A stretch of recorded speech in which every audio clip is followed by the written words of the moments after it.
Hi, I thought I'd give you guys an update on what I've been up to these past 2 weeks. Here you'll see me out at our local fairgrounds, me and my husband Greg, and a friend of mine who's in our local garden club, Linda, and we are out at a place called the Covered Bridge doing some quick leaf cleanup.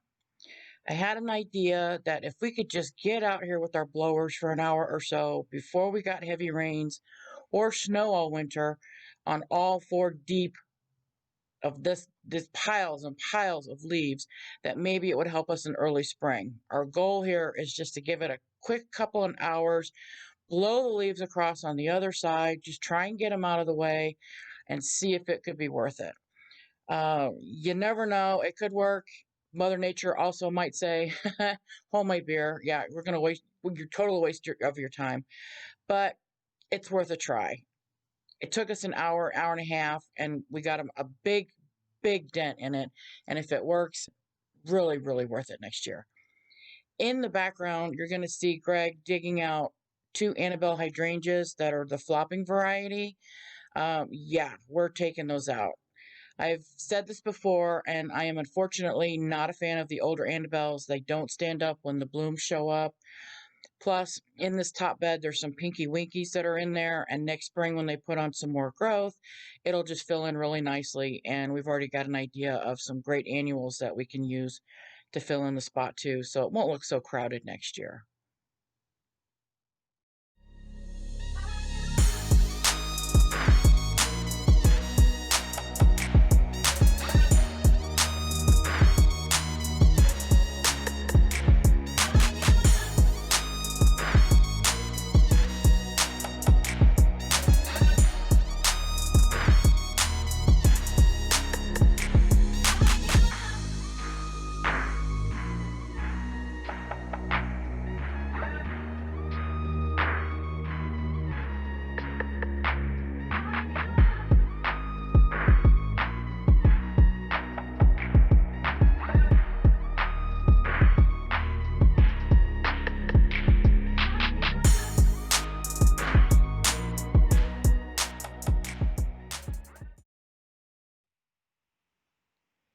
Here you're going to see me taking pictures of plant tags.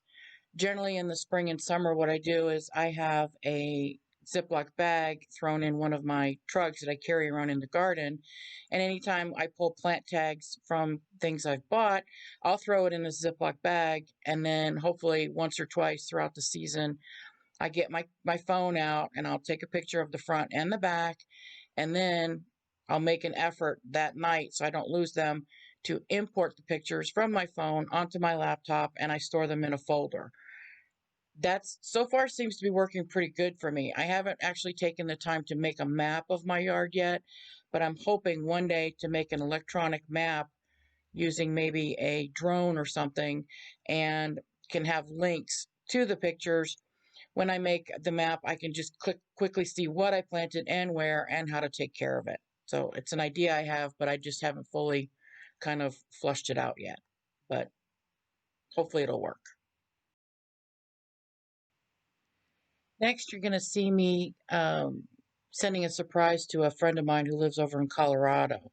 I'm sending her a surprise of some black hollyhock seeds that I thought had mistakenly molded.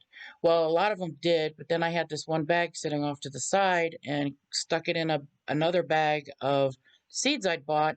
And surprise, when I was cleaning up after, summer was over and things had slowed down a little bit, I found them. So she'd already sent me her address. So, Kathy, I hope you like the seeds.